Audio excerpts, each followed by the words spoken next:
found a quiet spot yet.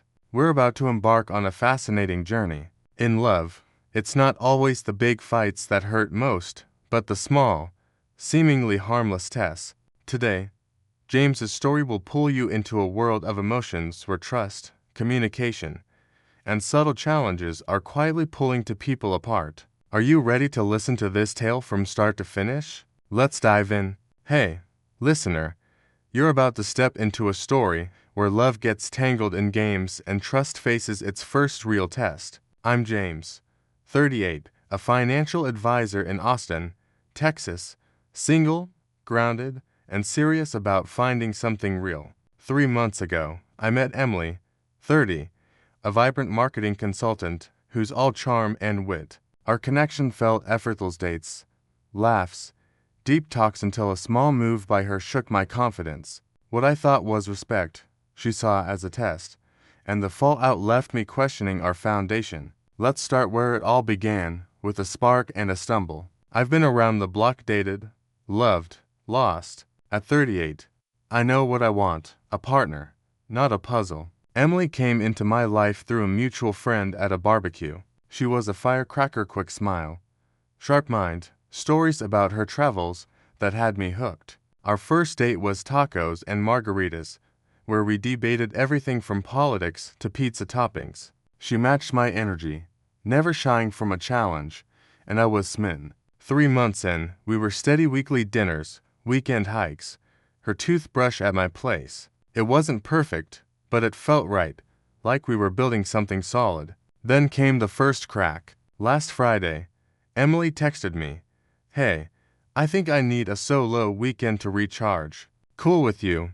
I didn't blink. I've learned the hard way that space is healthy in relationships. Totally.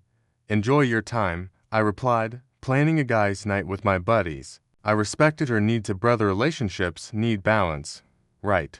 But Monday, when we met for coffee, her vibe was off. She was quiet, picking at her latte foam. "You okay?" I asked. She sighed, her eyes searching mine. "I kinda hoped you'd show up Saturday. Like, surprise me." I said I wanted space to see what you'd do. Her words hit like a blindside. "Wait, that was a test?"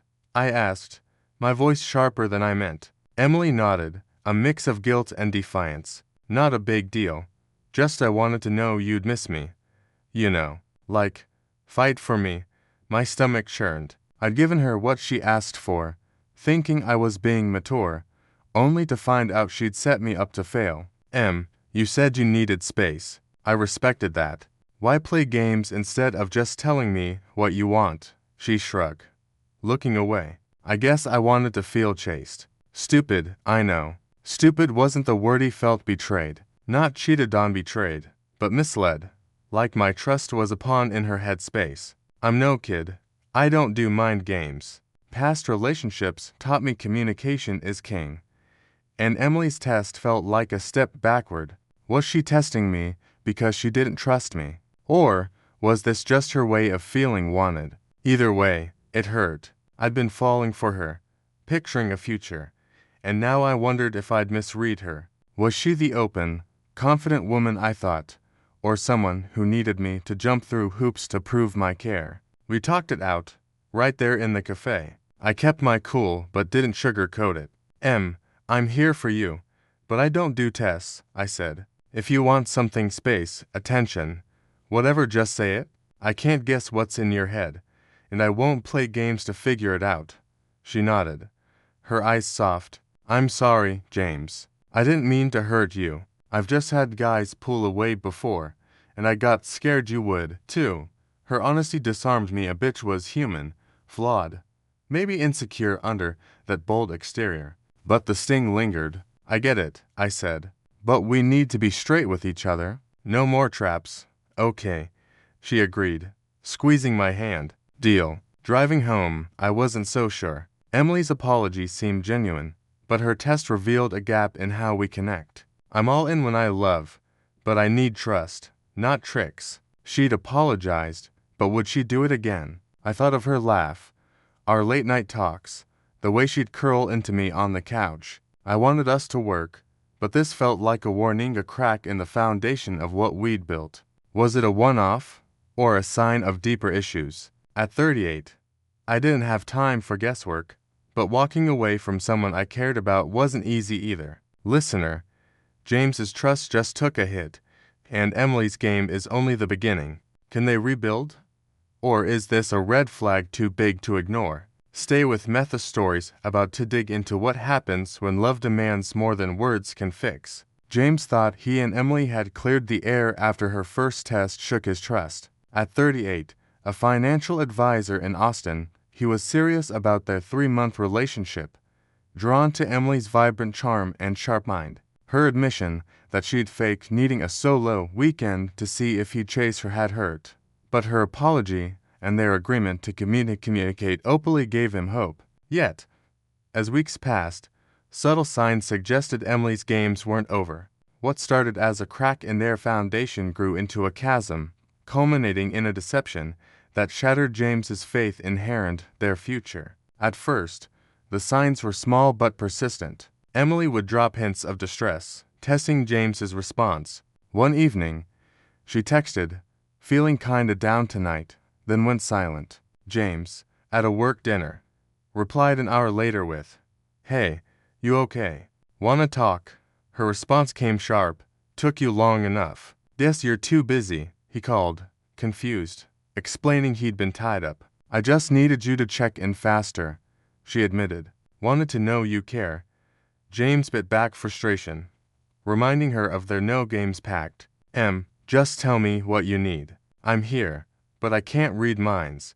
She apologized, but the pattern repeated vague texts about stress or sadness, followed by guilt trips if he didn't react instantly. These micro-tests wore on James. He cared for Emily, loved her energy, the way she'd challenge his ideas over breakfast tacos. But her need for constant proof of his devotion felt like a trap, turning their connection into a performance. He'd been clear. He wanted honesty, not riddles. Yet Emily seemed wired for validation, her insecurities bubbling up in ways that left him on edge. He started second-guessing his responses, wondering if a missed text or delayed call would spark another subtle accusation. At 38, he dodged drama in past relationships.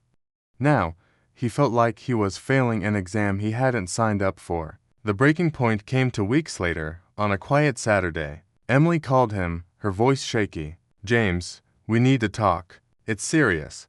His heart sank, bracing for bad news. They met at her apartment, where she sat him down, eyes averted. "I think I'm pregnant," she said, barely above a whisper. "We messed up somewhere."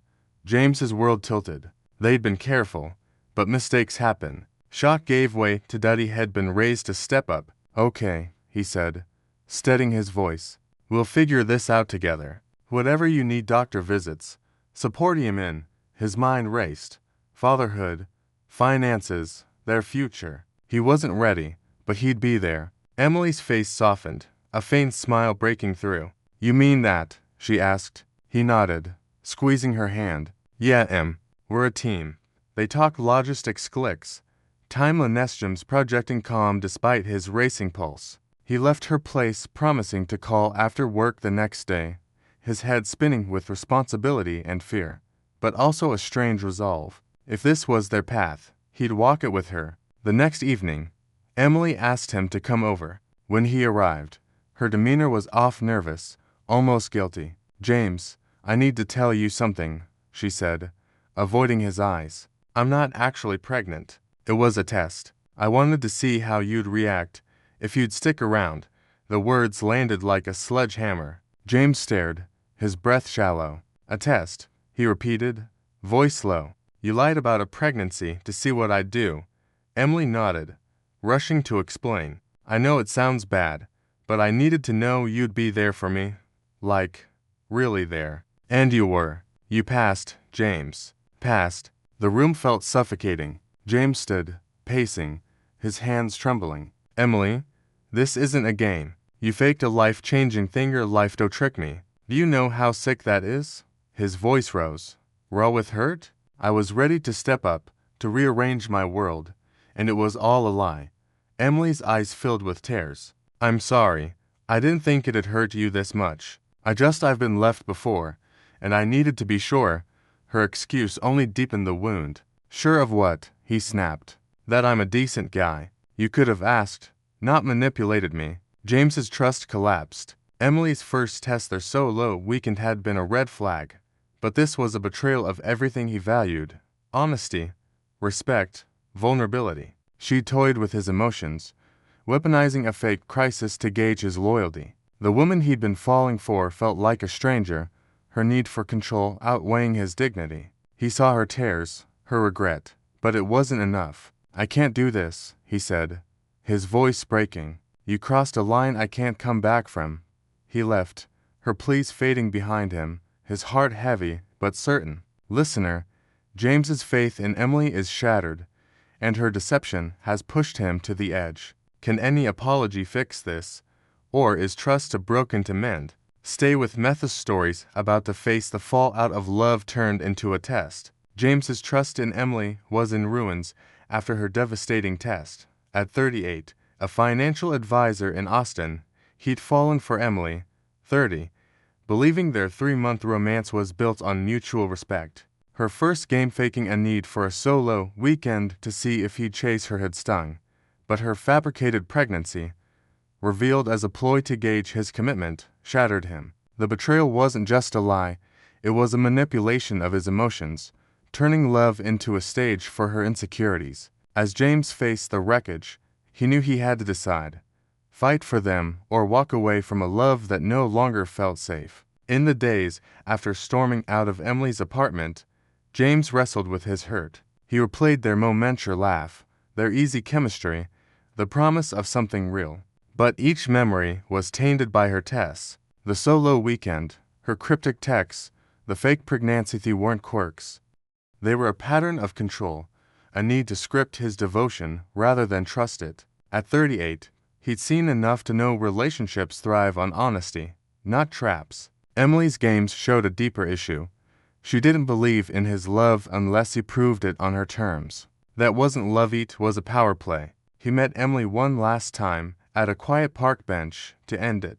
She looked worn, eyes puffy, but James kept his resolve. I can't do this anymore, he said, his voice steady. I loved you, Em, but your test, especially the pregnancy leave, broke something in me. I don't feel safe with you, and I can't build a relationship on doubt.